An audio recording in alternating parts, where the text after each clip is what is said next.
Warren, Sanders, Williamson, Delaney, Beto, oh my. 10 candidates faced off last night at the Fox Theater in Detroit. That was kind of cheesy, but it's all right. I really sold it. Tonight, the next 10 contenders take the stage.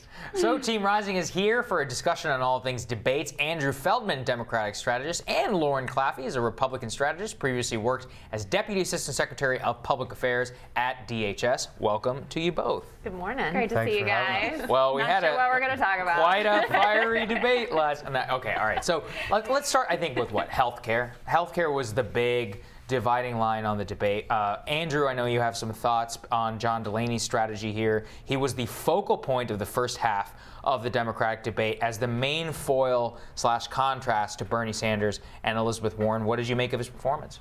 Look, I think that John Delaney and his team are very happy this morning.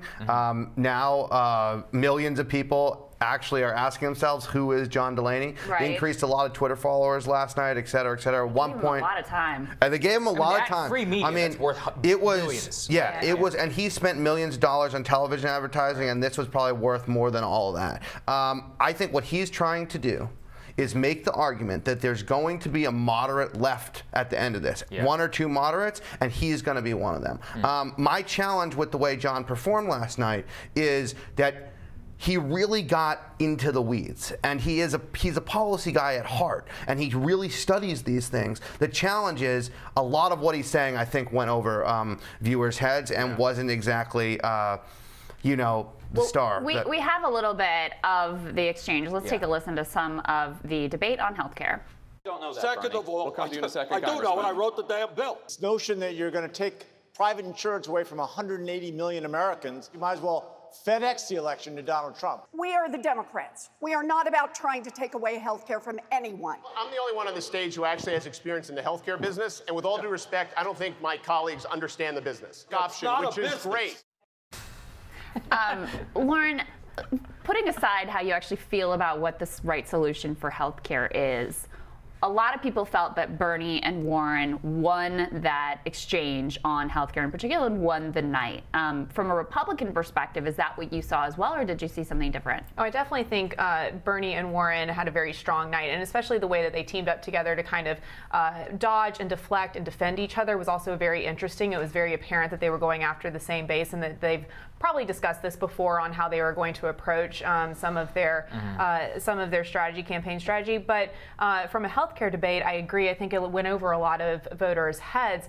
And Delaney actually had a really interesting point when he said, your plans are going to put hospitals out of business. It doesn't make financial sense. It doesn't make a lot of sense. So I thought that was actually a resonating point, whereas, a lot of the others went so far in the weeds. Like you were seeing a lot of voter reaction that was saying that they did not understand the policy debate that was going on, and they agreed that something needs to be done. I think a lot of people agree that something needs to be done to fix the healthcare system, but they could not follow what was going on stage. My thing is there was Medicare for all, Medicare extra, Medicare for all who want it, Medicare for America. What the hell does any of this mean? It doesn't. To me, the debate is to me the debate is kind of silly, right? Because Elizabeth Warren knows, right, and Bernie Sanders know that is their Medicare for all is their ideal scenario. He wrote right? the damn bill. He wrote the bill.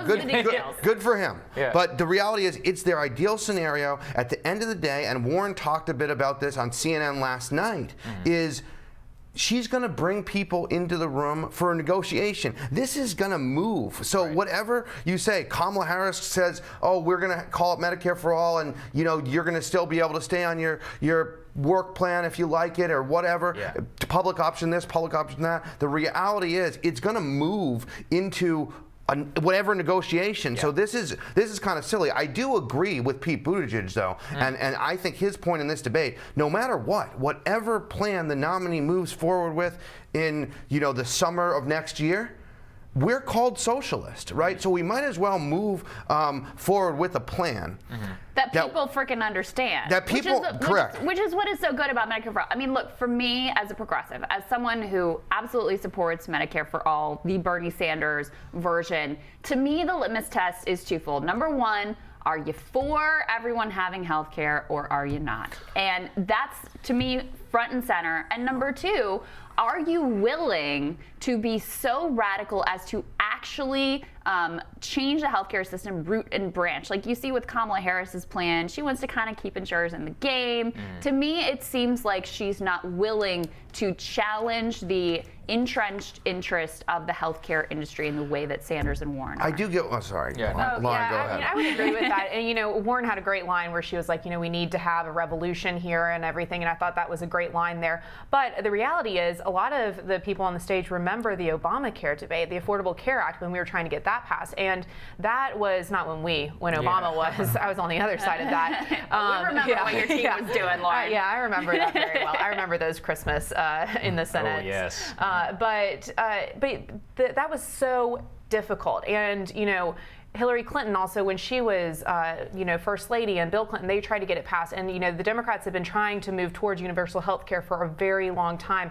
And every time they run against an American people who are not quite on board with that plan yet. And so I think that there's a lot of realistic expectations that need to be set here about what is actually achievable. But the thing is, I look at this just like the immigration debate and the 2016 Republican primary. Marco Rubio and Ted Cruz, I mean, these guys were not squishes on immigration. They wanted restriction. They supported all this stuff. But Trump was like, no, I'm going to build a wall. It's the simplest thing. And it's not, he didn't even build it. But it's a signal, which is we will stop and restrict immigration into this country. That's what Medicare for All is. That's the question of where our electorate is. I'm not sure we actually know yet. The polling seems to suggest that it is in the more Bernie Warren camp in the primary, but we're also seeing that when you look at the polling for people when they ask if they have to lose their, lose their current insurance, they don't like that either. So the question is, what is Delaney's bet right?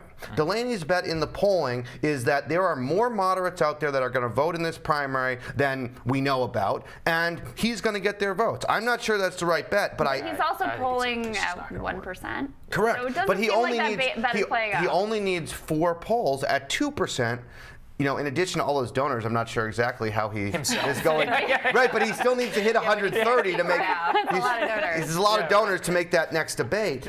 But my one other point on this. We should also mention that you used to work for John. I know John very well. I worked for him on his first campaign and his second, in his first reelect last time was in 2014. And look, I think he's a tremendously smart guy. And this is, I think, the bet he's trying to make, that voters in the Democratic primary. But why would people move off Biden? If you're a centrist, if you're looking for the let's just do the public option and keep some people uninsured guy, you got Joe Biden.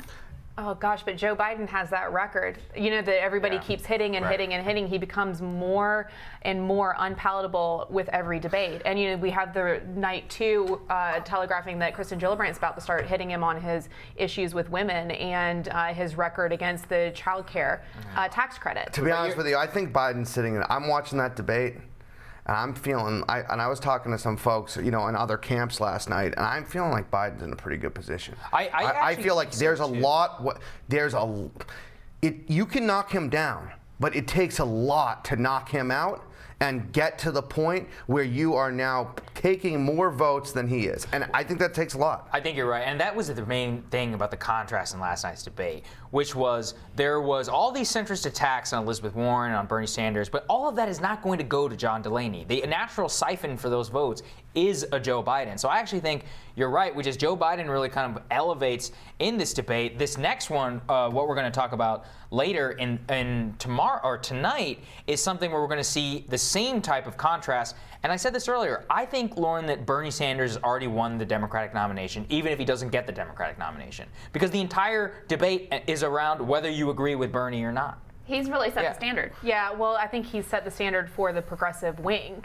And that's why Elizabeth Warren's tagging so closely. But even the centrists have to answer, do you agree with Bernie? Why don't you agree with Bernie? What's different about you than Bernie? It's just like Trump in 2016. I just think it's the loudest voices, though, right now. I do worry about some of the healthcare debate and Bernie's argument with Canada and some of this talk about kicking people off healthcare in terms of the general election. Yes, Trump is going to make us all socialists. But the one thing he does really well is incite fear. And I don't think that I'm a little bit worried that our folks are going to start being afraid of what happens to their health care, and he is going to incite that within his base to a level we haven't seen anymore. That's exactly what he's doing with the racism. And I just get nervous that his base turns out at record levels, and how do we make sure that our folks do as well? But you know, and I've said this before on the show, I think it is so much more important that you have a nominee who is actually going to stand for what they believe in and make the case and make it honestly and make it with integrity and make it from a position I've been standing with this on this ground for many, many years than it is to do what it seems to me that Kamala's doing, is trying to put her finger in the wind and say, well, I like this piece, I don't like that piece, this is where the voters are, and triangulate. That's why I think Elizabeth Warren was so powerful last night when she kind of dunked on John Delaney about no one can question why Elizabeth Warren's in this race. Right. And it was powerful. Yes, we can versus no, we can't. Yeah. That's what that is. We want to get to tonight's debate with this team as well, so stick with us. We'll have more Rising right after this.